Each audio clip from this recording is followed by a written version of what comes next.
अस्सलाम वालेकुम ख़ातिन हज़रात, मैं हूँ इसरार अहमद कसाना। आज बड़ा इंपॉर्टेंट डे है।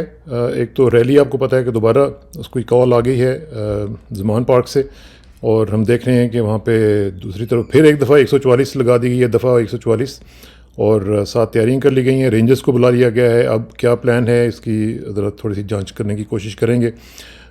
उसके साथ साथ इसका इम्पैक्ट आगे जाके क्या होगा, इलेक्शन कैंपेन जो है वो चलेगी कैसे। जब 144 लगेगी तो फिर इलेक्शन कैंपेन तो नहीं हो सकती है। तो ये सूरत हाल किस तरफ लेके जाना चाह रहे हैं, क्या होना है, क्या होगा, इस सारी सूरत हाल का तजिया करेंगे। लेकिन उससे पहले मैं थोड़ा सा एक दो चीज़ें आपसे ज़रा डिस्कस कर लूँ, छोटी छोटी। एक तो यह है कि मैंने आज बिलावल साहब की तारीफ़ करनी है। इमरान खान साहब जब वज़ीर आज़म थे तो वो शलवार कमीज़ पहनते थे और हर जगह पे जाते थे, इंटरनेशनली भी जाते थे तो शलवार कमीज़ पहनते थे। तो मैं देख रहा हूँ कि बिलावल भी अब जहाँ पे कहीं जाते हैं तो अक्सर औकात उन्होंने शलवार कमीज़ पहना हुआ होता है। तो ये बहुत ही अच्छी एक बात है। हमें अपने लिबास के ऊपर फ़ख्र करना चाहिए, और ये जो हमारे अंदर एक बहुत ही मगरिब ज़दगी आ चुकी भी है, उससे निकलना चाहिए हमें। दूसरा, उन्होंने आज वहाँ पे को चेयर की है एक मीटिंग सेक्रेटरी जनरल जो यूएन के हैं उसके साथ, और इस्लामोफोबिया के हवाले से उन्होंने स्टेटमेंट दी है। सेक्रेटरी जनरल ने भी कहा है और बिलावल ने भी कहा है। तो उसके ऊपर भी मैं अप्रिशिएट करना चाहता हूँ उनको कि उन्होंने सियासत को बलाए ताक रखते हुए, क्योंकि ज़ाहिर है कि इसका क्रेडिट तो इमरान खान को जाता है, लेकिन उन्होंने इसको बलाए ताक रखते हुए एक जो दिन आ रहा है 15 मार्च का, उसकी अभी से उन्होंने तैयारी शुरू कर दी है, और हमें नज़र आ रहा है कि उसके ऊपर कुछ ना कुछ चीज़ें मौजूद हुए हैं और मज़ीद आगे जाके होंगी। तो इसकी भी मैं अप्रिसिएशन करना चाहता हूँ।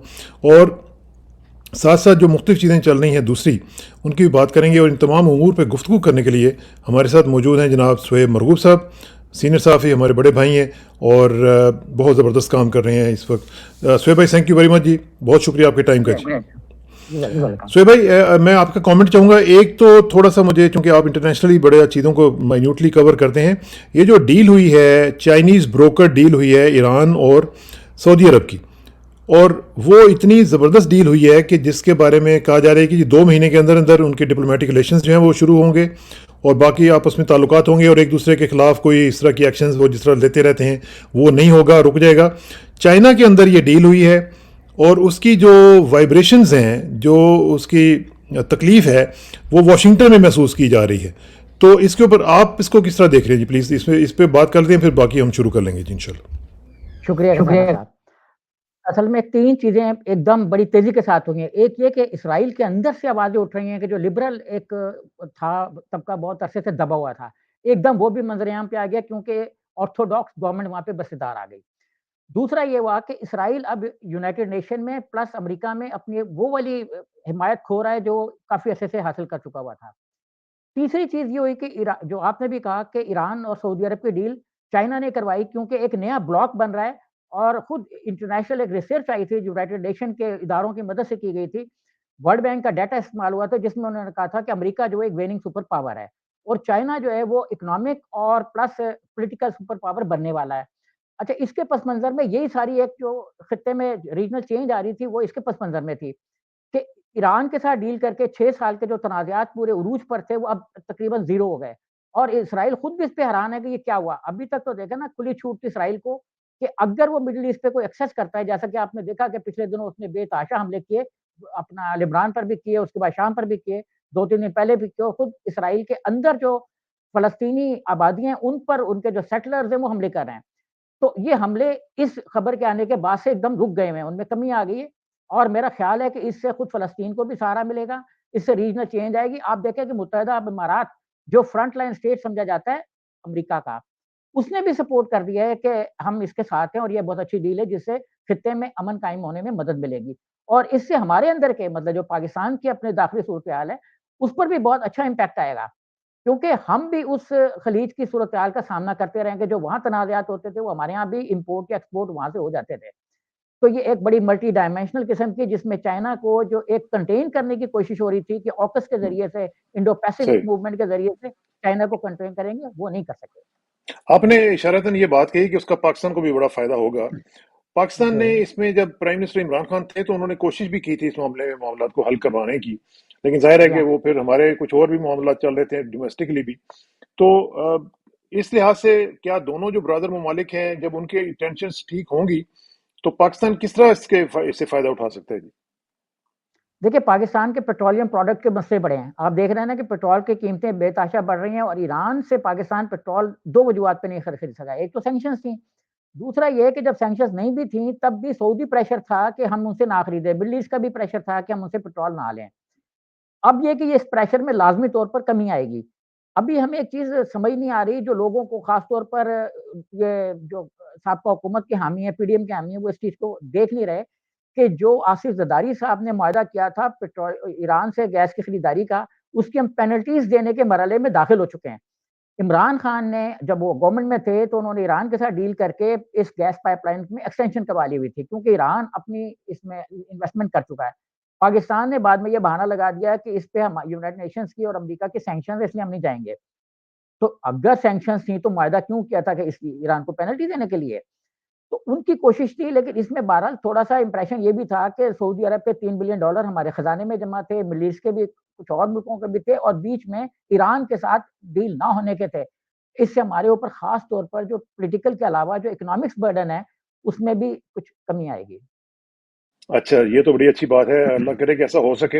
अच्छा शोएब भाई ज़रा मुझे थोड़ा-सा बताएँ कि ये जो 2 दिन पहले वाक़या हुआ है ज़िले शाह वाला और हमने देखा कि वो जो रैली थी अभी निकली ही नहीं थी कि उसके ऊपर जो पुलिस है वो पिल पड़ी और उन्होंने जाके लोगों को मारा। और फिर जो ये जो हमने देखा है कि ट्विस्ट हुआ है पूरे का पूरा मामला, कोई कह रहा है कि जी हादसा हुआ है, कोई कोई कह रहा है कि नहीं मारा गया है, टॉर्चर हुआ है। आप एक बड़े इन्वेस्टिगेटिव जर्नलिस्ट हैं, आपकी क्या इत्तलात हैं इस हवाले से? आपके तो अच्छा, मैं सर कॉन्टैक्ट्स भी हैं इसमें ना पुलिस एक के अंदर। 2 मिनट का एक छोटा-सा वाकया बताना चाहूँगा कि अल्लाह मियाँ कहाँ पे एक्टिव होता है। हुँ, तो मैंने जंग में एक कॉलम शुरू किया कि नाकाबिले फ़रामोश। एक एसएचओ ने मुझे वाकया भेजा कि एक आदमी बारिश हो रही थी शदीद, उसमें छुरियों के वार से मर्डर हो गया हाईवे के एक होटल के नज़दीक। कोई गवाह नहीं मिला और ये दाखिल दफ़्तर कर दिया गया। 3 साल बाद उस एसएचओ का कहीं और तबादला हो गया, वो किसी और जगह पे जा रहा था। तो उसी होटल में रास्ते में वो कहीं रहीम यार खां या कहीं आगे जाते हुए उसी होटल में बैठा। उसी तरह बारिश हो रही थी और उधर 2 आदमी बैठे हुए आपस में बातें कर रहे थे। ये बिल्कुल पीछे बैठा हुआ था कि देखें बारिश भी कभी किसी की गवाह बनी है। इसी जगह पे मैंने एक आदमी को मारा था 3 साल पहले। तो उसने कहा कि बारिश तू गवाह रहना कि इसने मुझे मारा है। अच्छा, अब ओए होए होए! इसके मुँह से ये अल्फ़ाज़ निकले और एसएचओ ने उसको अरेस्ट कर लिया। तो अल्लाह ताला जो है ना वो 3 साल, 2 साल, 4 साल बाद जब पकड़ता है तो हमें नहीं पता होता कि हमें किस चीज़ की सज़ा मिल रही है। ओहो! देखिए इमरान खान को तो कोई सज़ा नहीं मिल रही, वो तो उरूज पर है, उसके लिए लोग जानें देने पे तैयार हैं। और अपना अभी भी लोग वहाँ पे बैठे हुए हैं और आज भी जुलूस हुकूमत के खौफ की अलामत है। क्योंकि लोग कहते हैं कि जो फ़िलॉसफ़ी है कि खौफ वो आदमी फैलाता है जो खुद खौफ़ज़दा हो। इमरान तो हाँ, दिलेरी फैला रहा है क्योंकि वो दिलेर है। खौफ हुकूमत फैला रही है कि ये हो जाएगा, वो हो जाएगा, रेंजर्स को बुला लेते हैं, तो ये खौफ़ज़दा है। ये खौफ 77 में भी था पीपुल्स पार्टी को, जब उसने हाँ, 3 शहरों में मार्शल लॉ लगाया और फ़ौज बुला ली। देखिए फ़ौज के पास क्या होता है, कौन-सा हथियार होता है जिससे रोके? फ़ौज नहीं चला सकती आंसू गैस, वो नहीं चला सकती लाठियाँ। तो इन इदारों को नहीं बुलाना चाहिए पॉलिटिकल मामलात में। जब हम कहते हैं अदलिया को सियासत में नहीं घुसना चाहिए, एक बात कह रहा हूँ ना, तो हमें ये भी सोचना चाहिए कि फ़ौज को भी सियासत में नहीं आना चाहिए, इनको बुलाना भी नहीं चाहिए। आप देखें फ़ौज को 77 में जब भुट्टो के साथ मुआहदा हो गया, तो इलेक्शन उस दौर में भी होने वाले थे जब बिलियंस ऑफ डॉलर की मौजूदा करेंसी में असासे जल चुके हुए थे। पेट्रोल पंप, गाड़ियाँ और बेतहाशा अमलाक को नुकसान पहुँच चुका हुआ था। माल रोड पे 5 इमारतें थी, जल गई थी, 11 लाशें एक दिन में गिर गई हुई थी। तो अल्लाह ना करे, रूल बदल गए हैं, चीज़ें हो गई हैं। हुँ, हालात उस वक़्त ख़राब होते हैं जब हजूम को पुलिस नज़र आती है। ये डीआईजी एक थे स्पेशल ब्रांच के तनवीर हमीद साहब, बड़ा मेरा उनके साथ मिलना-जुलना था, बड़े विज़नरी आदमी थे। हुँ, उन्होंने रिपोर्ट भी दी थी कि जरसों को कैसे काबू करें। ये उन्हीं की फ़िलॉसफ़ी थी कि जुलूस के शुरा में अपनी लीडरशिप शामिल करो, लीडरशिप जुलूस को बाइफरकेट करे, 2-3 टुकड़ियों में तोड़े, उनको किसी हुँ, जगह पे ले जाके तो डिस्पर्स कर दे। जैसे अभी कल चीफ मिनिस्टर साहब ने कहा कि हम उनको कहीं और छोड़ना चाह रहे थे, डिसीज़न था। लेकिन इतने हाँ, बुरे तरीके से छोड़ने का तो डिसीज़न किसी ने भी नहीं बनाया और हुँ, उनके लिए बाकायदा प्रिज़न वैन्स होती हैं जिसमें वो लेके गए और जाके एक जगह पे छोड़ दिया। और ये 2 किलोमीटर नहीं बल्कि 15-20 10 किलोमीटर ताकि आने में टाइम लगे और जुलूस हाँ, डिस्पर्स हो जाए। हाँ, तो लाठीचार्ज नहीं होता था, पुलिस सादी वर्दियों में होती थी। अब क्या है, अब ये कि आप कंटेनर दिखा देते हैं, आप मुसल्लह पुलिस दिखा देते हैं, गुल्लू भट्ट पुलिस में घुसी हुई है जो नियाज़ी की तो उसने कहा ये नियाज़ी मियाँ वाली के सारा तोड़ दो, सारी गाड़ियाँ तोड़ दी। मैं उस वक़्त माल रोड से गुज़र के तो अपने घर की तरफ आ रहा था, तो एक जगह पे नहर की दूसरी साइड पर बेतहाशा लोग जमा थे, गाड़ियों का एक लाइन रखी रखी हुई थी। और कुछ लोग नहर के मेरी तरफ वाली लाइन पर खड़े होके तो वीडियोज़ बना रहे थे। बाद में मैंने उतर के पूछा कि ये क्या है? तो उन्होंने बताया कि यहाँ पे दूसरी साइड पे नहर के पुलिस गाड़ियाँ तोड़ रही है। तो मतलब कुछ की वीडियोज़ बनी, कुछ की नहीं बनी और ये इतना एक हीनियस क्राइम है। अब हम आते हैं एफआईआर की तरफ। जो वीडियोज़ चल रही हैं फुटेज बनाने की वो 4 बज के 20 मिनट पे ये जो मलंग हैं, जो हाँ। एक सही आदमी हैं, अली और ज़िले शाह जिनको कहते हुँ। हैं, वो पुलिस की वैन में थे। पुलिस ने फिर 4 बज के 34 मिनट पे जो एफआईआर दर्ज की है, यानी सिर्फ़ 15 मिनट बाद उसमें ये कि वो जब सर्विसेज़ अस्पताल गई तो वहाँ पे डेड बॉडी पड़ी हुई थी। अब आपको याद होगा कि बाज़ चैनल्स ने मुझे हाँ। चैनल्स के नाम मैं लेना नहीं चाह रहा, उन्होंने 3 की हलाकतों की खबर दी और हुकूमत के लोगों ने भी ये कहा कि अता तारड़ साहब ने भी फरमाया कि 3 लोगों के मरने का इन्होंने बयान जारी किया। अब एक्चुअली एक बयान उस पे जारी हुआ जो पुलिस की एफआईआर में दर्ज हो गया। मीडिया ये समझा कि 4 बज के 34 मिनट पे जो लाश पुलिस को नज़र आई है वो दूसरी लाश है, क्योंकि ये तो उस वक़्त तक मरा ही नहीं था। और जब इसके मरने की इत्तला कन्फर्म हुई तो 6 साढ़े 6 बजे के बाद का टाइम था। और जब वो साढ़े 4 बजे तो 5 बजे तो गाड़ी लेके फिरता रहा इसको कि मैं कहाँ दाखिल कराऊँ, पहले वो इसको लेके अपना एक इदारे के अस्पताल में गए, उन्होंने वहाँ से वापसी होगी, उन्होंने नहीं लिया। सर्विसेज़ ने कैसे ले लिया मुझे तो इस पे भी हैरानी हो रही है कि वो तो सिविलियन से लेते ही नहीं है। लेते नहीं, हाँ। उन्होंने हाँ, उन्होंने ये डेड बॉडी सिविलियन से कैसे ले ली जिस पर तशद्दुद के 26 निशानात थे। अगर रोड एक्सीडेंट था तब भी ये पुलिस केस था, ये उनको नहीं लेना चाहिए था। उनको कहना चाहिए भाई पुलिस को लो। अब देने वा में पुलिस साथ होगी कहीं न कहीं, कहीं कुछ न कुछ उन्होंने बताया भी होगा। अब ये भी कहा जा रहा है कि शायद ईडी के हवाले कर दिया था, ईडी ने आगे दिया। ईडी ने क्यों इतनी 26 ज़ख्मों के साथ डेड बॉडी ले ली। हाँ, अब मैं हाँ। यहाँ पे दूसरी तरफ आता हूँ। पुलिस ने एक एफआईआर दर्ज की जिसमें एक आदमी को तकरीबन 200 पुलिस ने 250 फायर किए डीएसपी ने और एक आदमी क्रॉस फायर में क्रिमिनल्स के साथियों की फायरिंग से मर गया। अब उसमें उसके जिस्म में दोनों साइडों से पीठ की तरफ से भी और सीने की तरफ से भी और माथे में भी एक गोली लगी हुई थी। क्योंकि सबसे पहले माथे पे मारते हैं कि ये बताना होता है कि हमने तुम्हें सीधा कर दिया है। आप देखें ना जैसे अशर शरीफ के भी माथे में गोली लगी। हाँ, माथे में गोली, सर में गोली मारने का एक सिग्नल होता है, क्रिमिनल्स के नज़दीक, जो भी है इसमें। तो जब गोली लगी, एक गोली उसकी टाँग में लगी हुई थी पिंडली में। अच्छा वो केस दाखिल दफ्तर हो गया था मजिस्ट्रेट की तरफ से। मैंने इसमें ये एक राइट अप बनाया कि मुझे ये बताएँ कि टाँग में गोली पहले लगी या माथे में पहले लगी? अगर माथे में लगी तो हाँ, एक गोली से आदमी मर गया। अगर टाँग में लगी तो आदमी गिर गया, बाकी गोलियाँ क्रॉस फायरिंग में कैसे लगीं? हाँ। इस पर फिर एक प्रोसिक्यूशन के जो ऑफिसर थे, उनसे जवाब तलब हुई कि आपने ये केस कैसे बनाया?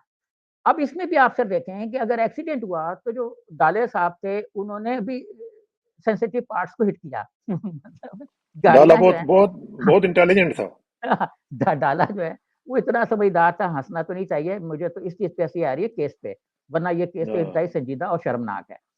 अब हाँ, डाले ने भी जो प्राइवेट पार्ट्स हैं उनको हिट किया। अच्छा अगर उनको हिट किया तो सर में जो यहाँ पे चोट लगी है वो कैसे हाँ। लगी? वो कैसे लगी? अगर आप अगर आप उसके 3 महीने चंद हफ्ते पुरानी की वीडियो देखें तो उसमें वो यूँ-यूँ करके कह रहा है, इमरान के हक हुँ, में बात कर रहा है। अब यहाँ पे हाँ, मारना ज़रूरी था क्योंकि वो यहाँ पे हाथ रख के कह रहा है कि तब्दीली आएगी और ये आएगा, वो आएगा।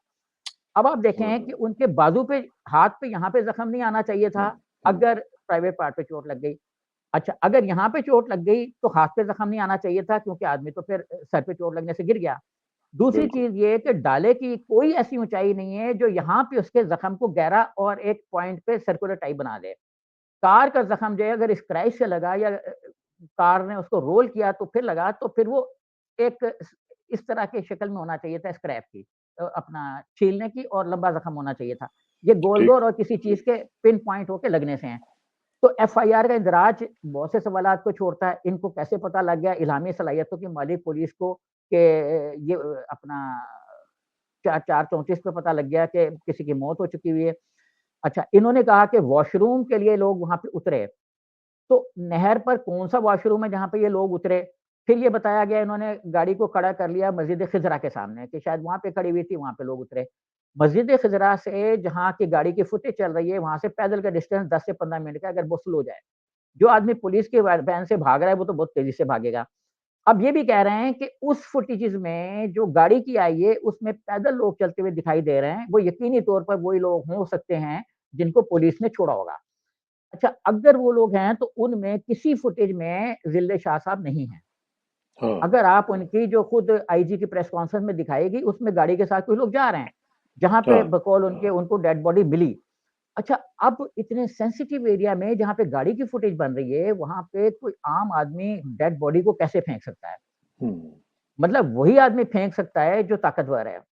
मतलब कमज़ोर आदमी फेंकेगा तो वो जो वहाँ से कैमरे नज़र आ रहे हैं, ये तो पूरा हाँ, एरिया कैमरों की रेंज में है।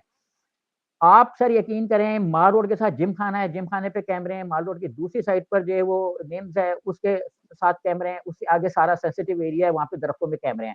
इससे पीछे बहुत ही सेंसिटिव एरिया है जहाँ पे ब्लास्ट हो चुका है एक साल का दौर में हुँ, और एक इदारे के हसास मरकज़ को निशाना बनाया गया था मेन माल रोड पर। तो ये सारा सेंसिटिव एरिया है जहाँ की फुटेजेस पहले भी आती रही हैं मुख्तलिफ वारदातों में। पीसी को आप देख लें, जिमखाना को देख लें, तो यहाँ की फुटेजेस का कहना कि खराब है, वो ऐसे ही है जैसे मेरा शाहीन कॉम्प्लेक्स के सामने मोबाइल स्नैच हुआ, हाँ, आज से कोई 2-3 साल पहले।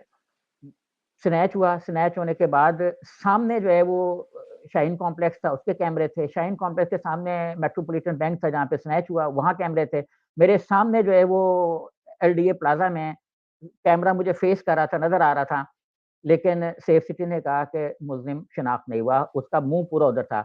मैं उस वक़्त हाँ, के जो एडिशनल आईजी, सीसीपी होते हैं, उन लोगों को सबको मिला, तो उन्होंने कहा कि मेरा फ़िलिपाइन में मोबाइल चोरी हो गया था, तो कैमरे में मुज़लिम आया था, नहीं पकड़ सके। मैंने कहा फिर आप फ़िलिपाइन को फ़ॉलो करें। हाँ, यही तो बात है। सारा कुछ अच्छा, हाँ, लेकिन लेकिन ये कितनी अफ़सोसनाक बात है कि जिस तरीके से उसको एक पॉलिटिकल फुटबॉल बना दिया गया है, बजाय इसके कि स्टेट जो है, वो एक क्राइम का इन्वेस्टिगेशन करती और उसको खुद ओन करती कि ये हमारा एक शहरी है, उसके साथ ये हुआ है, तो हम उसको देखते हैं। लेकिन हम देख रहे हैं कि स्टेट उसको छुपाने की कोशिश कर रही है, ट्विस्ट करने की कोशिश कर रही है। तो ये क्या, ये कोई तमाशा है? ये इस तरह की तो हमने कभी पहले इस तरह की चीज़ें नहीं देखी थी और इतनी ब्लैटेंटली नहीं देखी थी। देखें जब इनको बनाया गया आईजी पंजाब तो शायद आपके प्रोग्राम में या किसी और में मैंने कहा कि ये एक बड़े प्रोफ़ेशनल किस्म के आईजी हैं।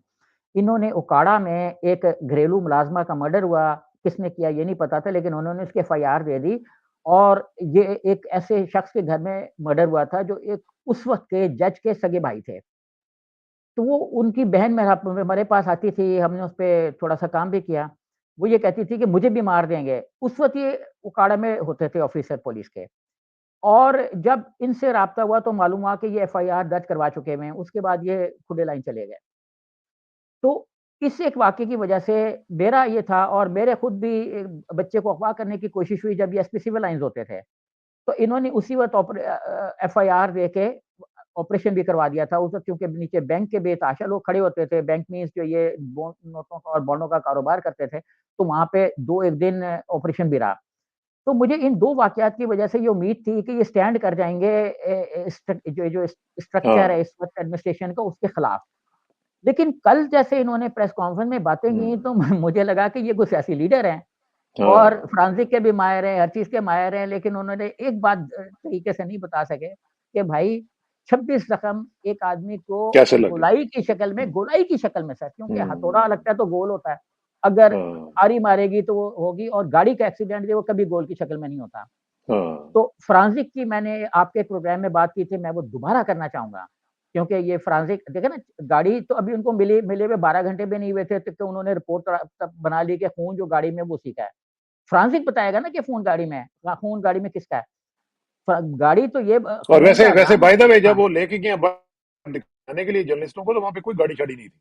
नहीं सर सारा कुछ मान लेते हैं कि सारा कुछ था। हाँ, हम सब कुछ मान लेते हैं कि सारा कुछ था, गाड़ी भी दिखा दी, तो गाड़ी पे जो ब्लड है वो तो फोरेंसिक लैब बताएगी ना कि ये ब्लड किसका है। जो आम टेस्टिंग लैब्स है वो तो ये बताएँगे कि ए पॉज़िटिव है, बी पॉज़िटिव है, ए बी है या ओ नेगेटिव है। ये तो फोरेंसिक बताएगा कि जो गाड़ी के अंदर खून जमा हुआ है, जो आईजी साहब कह रहे थे, वो इस चीज़ को क्लैरिफ़ाई तो करें ना कि उन्होंने कौन-सी फोरेंसिक से 6 घंटे में लैब रिपोर्ट हुँ, ले ली थी रात के 10 बजे लैब खुलवा के। अब मैं वो मिसाल आपको देना चाहूँगा कि शहबाज शरीफ साहब के पुराने दौर में एक पर्चा दर्ज हुआ।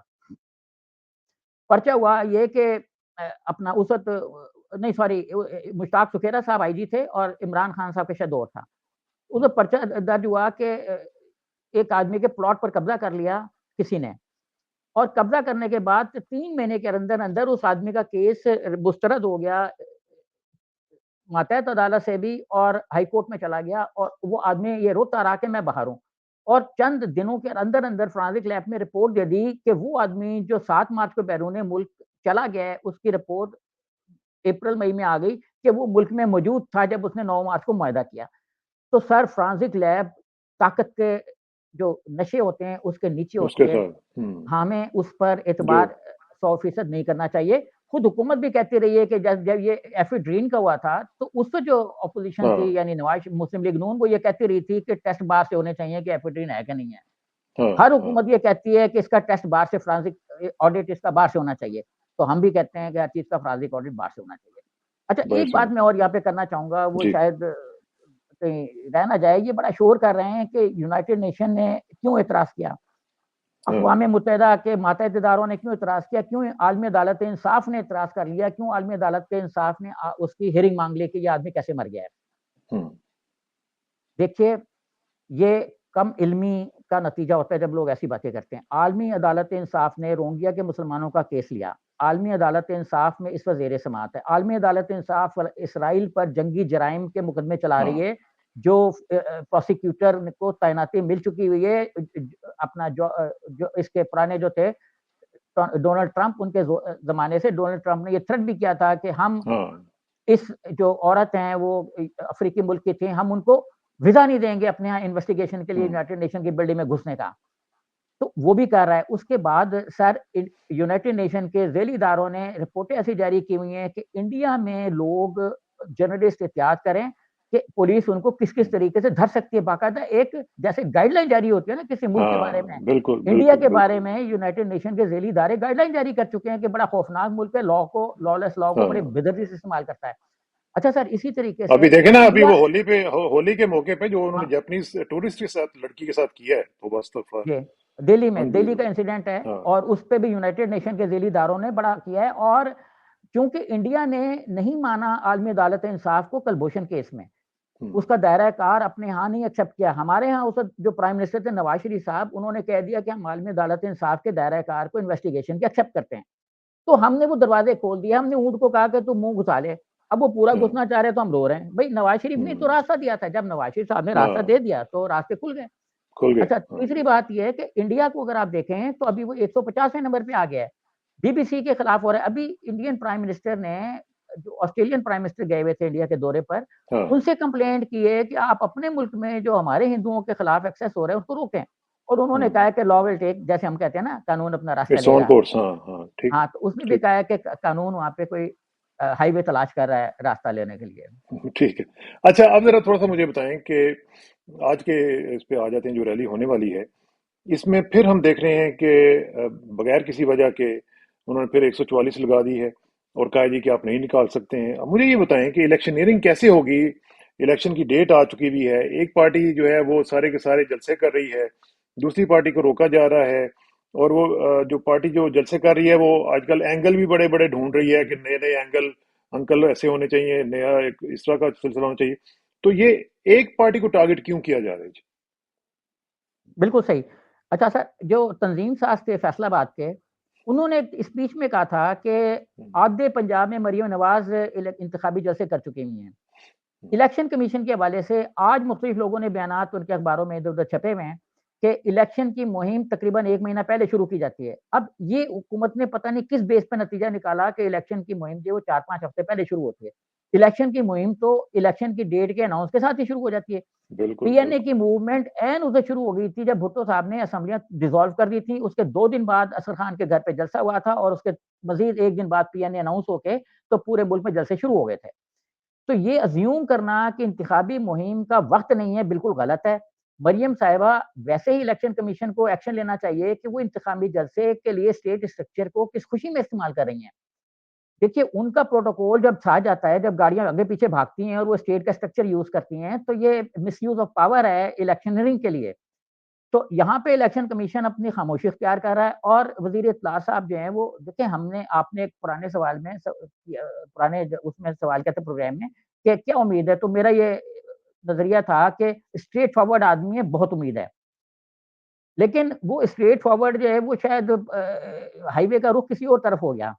जो सीध है ना, सिरात-ए-मुस्तकीम वो किसी और तरफ को चली गई। हुँ, तो अब वन वे ट्रैफ़िक जो है ना, वो कानून अपना रास्ता इमरान खान की तरफ से ले रहा है कि यहाँ से जो रास्ते हैं वो सारे बंद कर दिए जाएँ। अब भी तो मैं आपको एक चीज़ बता दूँ कि इलेक्शन कैम्पेन हो या ना हो, इमरान खान किसी जलसे में जाएँ या ना जाएँ, वो जेल में हों या घर में हों, लोग जलसे में आएँ या ना आएँ, 70 टू 80% वोट इमरान खान का है और मेरा ये मानना है, इलेक्शन के तजुर्बात हैं कि अगर वोटिंग 50% से ऊपर चली जाए 55 से, हुँ, तो रिगिंग इर्रेलेवेंट हो जाती है और किसी भी आदमी को अगर कोई 50-55 से ऊपर वोट ले ले टोटल कास्टेड वोट का, तो उसको हरा कोई नहीं सकता। और सीटें जो है ना इसलिए मैं ये कह सकता हूँ कि जो हुकूमत कर रही है वो इसको सीटें देना चाह रही है। इमरान खान का ये स्टेटमेंट बिल्कुल सही है कि मुस्लिम लीग के अंदर एक हमारे सपोर्टर हैं जिनका नाम मरियम नवाज़ है।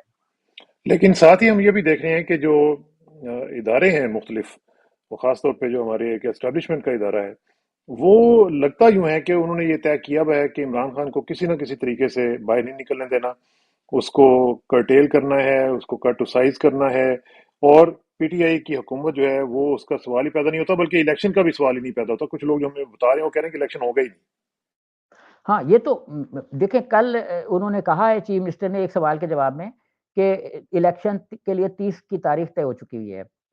अच्छा, इट मीन्स कि उनके ज़हन में कुछ है शायद कि 30 को हो और ये इसीलिए बहुत तेज़ी में है कि कभी इधर से आ रहे हैं। देखें, मुख़्तलिफ़ लोगों के खिलाफ 50-50, 100-100 पर्चे दर्ज हुए। हुँ, तौहीन रिसालत के भी दर्ज हुए और तौहीन अफ़वाज के भी दर्ज हुए और तौहीन अदालत के भी पर्चे दर्ज हुए। लेकिन इस तरीके से डिस्ट्रिक्ट एंड सेशन जज के कहने पर उनकी एक वो वारंट आने पर मैंने कभी नहीं सुना अपने 45 साल के हुँ, सहाफ़ती करियर में और अ, तकरीबन 45 साल का 77 से मैं लिख रहा हूँ मुख्तलिफ अखबारात में और हाँ, सहाफ़ती जॉब्स कर रहा हूँ। तो मैंने इस अरसे में कभी नहीं सुना जिस तरीके से मैं अब सुन रहा हूँ कि एक मजिस्ट्रेट बिला ज़मानत वारंट भी जारी कर रहा है। पीएनए की मूवमेंट में मैं अच्छा खासा एक्टिव था। हम आमिर रज़ा खान जस्टिस ज़मानतें ले रहे थे, मुख्तलिफ तरह के जस्टिस ज़मानतें ले रहे थे और आधे घंटे बाद उसी केस में लोग अंदर भी हो रहे थे, आधे घंटे बाद और जज फिर छोड़ रहा था उन्हीं लोगों को। तो मेरे कहने का मतलब ये है कि जो ज़मानतें अगर आज ली जा रही हैं, तो ये गलत नहीं ली जा रही क्योंकि हुकूमत जब लॉ को इस्तेमाल करती है, तो 144 का मतलब ये नहीं है कि आप उसको गिरफ्तार करके मियांवाली की जेल में फेंक दें। 5 के इज्तिमा पे पाबंदी है, लेकिन उन्होंने क्राइम कोई नहीं किया। 5 लोगों का जमा होना कोई क्राइम नहीं है, इंटरनेशनल कोर्ट भी ये सोच रही है। इस वक़्त मैंने 92 से ये देख रहा हूँ कि इंटरनेशनल इदारों का एक ओपिनियन है, वो ये कि ह्यूमन राइट्स की वायलेशन बर्दाश्त नहीं करेंगे। तो वो पाकिस्तान पे भी अप्लाई हो रही है, इंडिया पे भी हो रही है। इंडिया और पाकिस्तान एक खाते में इंडिया का नंबर ज़्यादा तेज़ी से गिर रहा है, क्योंकि हाँ, हाँ। इंडिया का नंबर इस तेज़ी से नहीं गिरा जितना गिरना चाहिए क्योंकि जो रिपोर्ट बना रहे हैं, उनमें भी इंडियंस शामिल हैं। मैं इंटरनेशनल वो मीडिया मौजूद में हैं। भी हुँ, इंटरनेशनल तो वो थोड़ा-सा अपने लोगों को बचा लेते हैं। हुँ, हमारा प्रॉब्लम ये है कि हम इंटरनेशनल थिंक टैंक्स में शामिल नहीं है, उनकी रिपोर्ट साज़ी जहाँ पे हो रही है, वहाँ पे शामिल नहीं है। तो सर बात ये है कि ये जितना भी इमरान खान को कर लें, कट टू साइज़ मीन्स कि उनका साइज़ इतना बड़ा है कि अगर उसको छुरियाँ हुँ, चला लें दोनों तरफ से जो मर्ज़ी चला लें, तो कट टू साइज़ मीन्स के पंजाब में ऑलमोस्ट 90% सीट्स उनकी हैं, ज़मानतें ज़ब्त होंगी। ये मैं आपको आज स्ट्रीट की वजह से अपना आपको बता रहा हूँ जो मैंने सड़कों पे फिर के देखा है। मैं जब जंग में था तो इरशाद हक़ानी साहब ने मेरे एक मज़मून पे लिखा हुँ, था, टर्मिनेट कर दें सर्विसेज़ से। हुँ, अच्छा, उस पर मज़हर साहब लंदन में होते थे, बातचीत हुई कि टर्मिनेट टू सर्विसेज़ से क्यों उन्होंने ये बात की टर्मिनेशन की। तो बात सर इसलिए की थी कि मैंने एक राइट अप लिखा था जो मुख्तलिफ बसों, वैगनों, ट्रेनों में सफ़र करके लोगों से बातचीत करके देखा कि हुँ, हवा क्या है। केपीके में मैंने लिखा कि जी पीपल्स पार्टी थोड़ा-सा वोट बैंक लूज़ करेगी। मैंने सिंध में लिखा कि पीपल्स पार्टी इंटीरियर सेल में लूज़ करेगी। एक सीट ये लूज़ कर गए थे जिसका मैंने ज़िक्र किया था। हुँ, इरशाद हक़ानी साहब ने उस पे लिखा कि इसको टर्मिनेट कर दें। अच्छा, अब शकील साहब से मेरी बात हुई, मैंने उनको कहा मैंने कहा मेरा ओपिनियन गलत हो तो आप टर्मिनेट कर दें। उन्होंने कहा नहीं उन्होंने ये लिखा क्यों है? आप उनके कॉलम की तारीफ़ नहीं करते होंगे। तो आप उनके कॉलम की तारीफ़ करें तो वो आपको उनकी टर्मिनेशन वापस ले लेंगे। बहरहाल तो मैंने हुँ, अब इस चीज़ पे लिखा कि उन्होंने ये प्ली ली कि केपीके में पीपल्स पार्टी का मुआहदा हो गया फजल रहमान के साथ तो उनका वोट बैंक हुँ, बढ़ेगा। इसको लिखने का पता नहीं है। हक्कानी साहब ने इस पे ये कहा कि शोएब मरगूब को लिखना नहीं आता तो इसलिए इसको हुँ, टर्मिनेट कर दें। लेकिन एक राइट अप पे और एक तज़िये पे कभी कोई किसी अखबार से टर्मिनेट नहीं हुआ, ये सबको पता था। हाँ, तो मैं भी हुँ, टर्मिनेट नहीं हुआ, तो मैं भी बच गया। अब सवाल ये है कि ये कहें कि अपना टर्मिनेशन फ्रॉम सर्विसेज़ ये मुमकिन नहीं होता, तो इसी तरीके से वोट हुँ। बैंक भी खत्म नहीं होगा। ठीक है। लेकिन आप हुँ, बेसिकली ये कह रहे हैं, एक तो ये है कि आपने हक़ानी साहब का ज़िक्र किया तो अल्लाह ताला उनके दर्जात बुलंद करे। हमारे भी जी बड़े करें। अच्छे प्यारे बुज़ुर्ग थे और वंडरफुल राइटर। अल्लाह ताला उनको अपने दीवार रहमत में जगह अता करे। अच्छा, ये ज़रा मुझे बताएँ शोएब भाई, कि बड़ा इम्पोर्टेंट आखिरी सवाल है। वो ये है कि अभी इलेक्शंस की हम बात कर रहे थे, तो केपीके के जो गवर्नर हैं, वो इस वक़्त बहुत ज़्यादा नेशनलिस्टिक और बहुत ज़्यादा उनको ना इस वक़्त सूबे की नुमाइंदगी का एक वो जो है ना खुमार चढ़ा हुआ है कि जी मैं सूबे को रिप्रेज़ेंट करता हूँ और मैं सूबे के इंटरेस्ट को वॉच कर रहा हूँ। तो ये जो उनका एक खुमार है, इसकी क्या वजह है? इतनी ज़्यादा उनको सूबे की आई हुई है और आइन को बिल्कुल भुला चुके हैं। इज़ इट अ जोक और क्या क्या है क्या ये? सर जी, जब वो कहते हैं ना कि मैं एक सूबे का आइनी सरबराह हूँ, तो मुझे तो बहुत हँसी आती है। आइनी सरबराह को एक ऐसे आदमी ने वहाँ पे तैनात किया है, जो तैनाती के बाद नैब के केस में थे। उन पे अरबों रुपए के केसेस चल रहे थे। उनकी जायदादों के अपना जायदादें वेरीफ़ाई नहीं हो रही थी लॉ में, कानून में और पैसों के हिसाब से। उन्होंने उनको नामज़द किया था। वो एक नॉमिनेटेड किस्म के नुमाइंदा हैं, एक इलेक्टेड तो है नहीं। ये बात चीफ़ मिनिस्टर अगर कहे, जिसके पीछे पूरा वोट बैंक है सूबे का, तो उसका जायज़ बनता है कि हाँ, मैं एक सरबराह हूँ आइनी, और एक आइनी मीन्स कि एक अवाम को रिप्रेज़ेंट कर रहा हूँ। वो रिप्रेज़ेंट नहीं कर रहे, वो ऐसे ही हैं जैसे एक आईजी पंजाब मुंतखिब हो गया या किसी को इलेक्ट कर वो अपना नॉमिनेट करके भेज दिया, तो उनका बयान हँसने के काबिल है। फिर वो ये बड़ा बार-बार कह रहे हैं कि मैं सदर को मिला, सदर को मिलना चाह रहा था, उनसे डेट देना चाह रहा था। भाई तो दे दें, जूनियर तो वो हैं। एक आदमी वो तो सीनियर आईनी सरबराह हैं। अगर वो अपने आप को क्लेम करते हैं कि आईनी सरबराह हैं, तो सदर जो इस वक़्त मौजूद हैं, आरिफ अलवी साहब, उनको तो उस हुकूमत ने सरबराह बनाया है जो एक हाँ। मुंतखब थी, जिसके पीछे हुँ, वोट की पावर थी, इस वक़्त भी है, जिस पावर से ये घबराए हुए हैं। ये पावर से इतना ज़्यादा घबराए हुए हैं कि अपना ये सारा खौफ है ना, जो 150 कंटेनर, हुँ, 200 कंटेनर्स की शक्ल में नज़र आ रहा है, 2 लाख पुलिस के हाँ, वाले जवान जो हैं, उसके पीछे भी यही खौफ है कि कहीं इमरान खान पावर में ना आ जाए। नैब सारी कभी नैब के इख्तियारात खत्म करते हैं, कभी नैब के इख्तियारात बनाते हैं। तो ये हाँ, सारा सिलसिला इसलिए चल रहा है नैब को कभी आगे लाने का, कभी पीछे करने का, कि अपने केस खत्म हो जाएँ और फिर हम इनको ले आएँ। जो आज ख्वाजा हुँ। आसिफ साहब फरमाते थे कि नैब से जो पावर खत्म कर रहे हैं, उसका फ़ायदा तो इमरान को भी होगा। इमरान को, तो हाँ। ये कहते थे, अब सारा कुछ नैब का ये सारा रिवर्स गियर लग रहा है कि कोई और फ़ायदा ना उठा ले। अब सर इन्होंने कहा कि हम तोशाखाना को वेबसाइट पे लाएँगे, जो उसका हुआ। अब लाना हुँ, इन्होंने नहीं है, क्योंकि इनके इनके लोगों ने भी ये एक्चुअली शायद खाकान अब्बासी को और उन लोगों को थ्रेट थी जो मुस्लिम लीग हुँ, नून के पावर से क्यों निकलना चाह रहे थे। हाँ। आप देखें ना, जब उन्होंने कहा कि हम लाएँगे, तो उसके 2 दिन बाद शायद खाकान अब्बासी ने कहा कि जी मैंने तो घड़ियाँ नहीं ली, मुझे तो पसंद ही नहीं हुँ। है। तो मेरे वो बेटे खुद ने ही 2 बता घड़ियाँ दिया ले ना, ली। खुद ही बता दिया मेरे उन्होंने। मेरे बेटे ने, तो वो एक्चुअली उन्होंने थ्रेट किया कि बच्चू तेरा केस भी लाने वाले हैं। तो वो पहले हाँ, ही मान गया। अभी उसका केस तो नहीं आया, भई लाएँ, उसने तो 2 घड़ियाँ ली, इमरान ने 1 घड़ी ली है। उसकी हाँ। घड़ी में भी खाना काबा होगा। ये थोड़ी है कि शायद खाकान साहब को जिसने भी गिफ्ट किया घड़ी का, उन्हें कोई ₹2 हाँ, की उनकी घड़ी लेके उनकी घड़ी हाँ, जो है वो कोशर है, हलाल है और जो हुँ, बाकी है वो हराम है। हाँ। तो वो उधर से लेके दे दी बिलालगंज से, या अपना हाँ, बाड़े से हयाताबाद से लेके दे दी। तो मतलब ये चीज़ें देखें, कौम देख रही होती है, और कौम, एक इंडियन फ़िल्म आई थी जिसमें बड़ा जबर हो रहा था, एक बड़ा ज़ालिम आदमी एक इलाके में बैठा हुआ था। और फिर लोगों ने कहा था कि आपने वोट की ताकत को इस्तेमाल करना है, कुछ नहीं लिखना, सिर्फ़ वोट डाल देना है। हुँ, पूरा सन्नाटा था, जलसे उसके ज़ालिम लीडर के बहुत बड़े-बड़े थे, लेकिन वोट बैंक में वो खाली निकला और हार गया। और आखिर में ये आदमी जो ये चीफ़ मिनिस्टर बन गया वहाँ का, जिसकी माँ को उन्होंने ज़िंदा जलाने की कोशिश की थी, क्योंकि उसने एक एमपीए को पैसे हुँ, देने, उसके लोगों को हुँ। फंड देने के से इनकार किया था। तो ये एक्चुअली इंडियन हाँ, मुआशरे की भी कहानी है, और हमारे यहाँ की भी कहानी इसी तरह से हमारे बनती भी जा है। रही है। हाँ, सही बात है। अच्छा, ये बस मुख्तसरन ये जो इमरान खान का आपने बताया कि 90% सीटें वो जो लेके जाएगा और कामयाब हो जाएगा, तो ये जो बाकी चूं-चूं का मुरब्बा है, इनका क्या बनेगा? वो तो कह रही थी मरियम साहिबा के जी वो तो एक इमरान खान उसमें सर्वे में सिर्फ एक था, हम 3 थे और हमारे तो 38 और 36 और 36% करके तो ये तो इमरान से भी बढ़ जाते हैं। तो इनको क्या गलतफ़हमी है? बस यही जवाब है मेरा। देखिए ये 38, 36, 38 का जो लतीफ़ा चल रहा है, आप समझ तो गए ना? 38, 36, 38 का बस रहने अगर ही आप दें आप।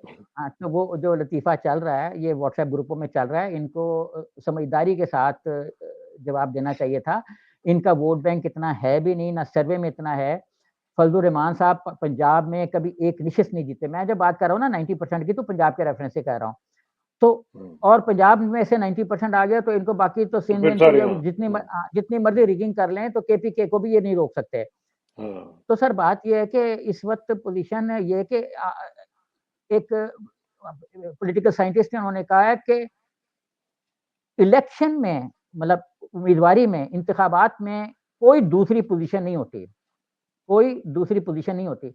हमने ये देखा है कि इत्तेहाद हुँ, पहले भी हार चुके हैं, 88 में जो इस्लामी जमहूरी इत्तेहाद था जिसमें यही 38, 36, 38 हाँ, वाले थे हाँ, और हुँ, यही 38, 36, 38 वाले हुकूमत नहीं बना सके थे। अच्छा इसी तरीके से पीडीए भी बनी और वो भी मतलब इत्तेहाद हुकूमत नहीं बना सकी। हाँ, तो जिसमें बेनज़ीर का अलायंस हुआ केपीके में, तो ये अलायंसेज़ हाँ, मुख्तलिफ दौर में होते रहे, लेकिन अलायंसेज़ का मतलब ये नहीं कि वोट बैंक आपको सारा का सारा वोट मिल बैंक अगर जाता है, मुत्तहिद हाँ, हो गए, तो हाँ, उसी को चला जाएगा। पीपल्स पार्टी हाँ, अगर आज टीएलपी से अलायंस कर लेती है, तो उसका मतलब ये नहीं कि सारा टीएलपी का जो मुसलमान है, वो उठ के वोट डाल देगा पीपल्स पार्टी के हाँ, प्रोग्रेसिव सही और बात, लिबरल लोगों को, ऐसा नहीं होगा। ऐसा नहीं तो होगा, ये ठीक। अलायंसेज़ का मतलब कभी ये नहीं होता कि सारे वोट उसी को चले जाएँगे, कि जिसको वो वो लीड इलेक्शन कहेंगे। यानी वो इंतखाबी नताइज पे उसका कोई ज़रूरी नहीं है जी। कि फ़र्क भी पड़ेगा। और बहुत-बहुत पीडीएम शुक्रिया। सॉरी एक जुमला कि पीडीएम ये कह चुकी हुई है कि हम इलेक्शन अलग-अलग लड़ेंगे और हम तो हैं ही नहीं पीडीएम, हम तो एक हाँ, गवर्नमेंट के अलायंस हैं। हाँ, हम तो अलहदा-अलहदा इलेक्शन लड़ेंगे, अलहदा झंडों पे लड़ेंगे। बहुत-बहुत शुक्रिया सोहेब भाई। इंशाल्लाह आपसे राब्ता रहेगा। Thank you very much for your time और सी यू नेक्स्ट टाइम इंशाल्लाह। Thank you very much. अस्सलाम वालेकुम।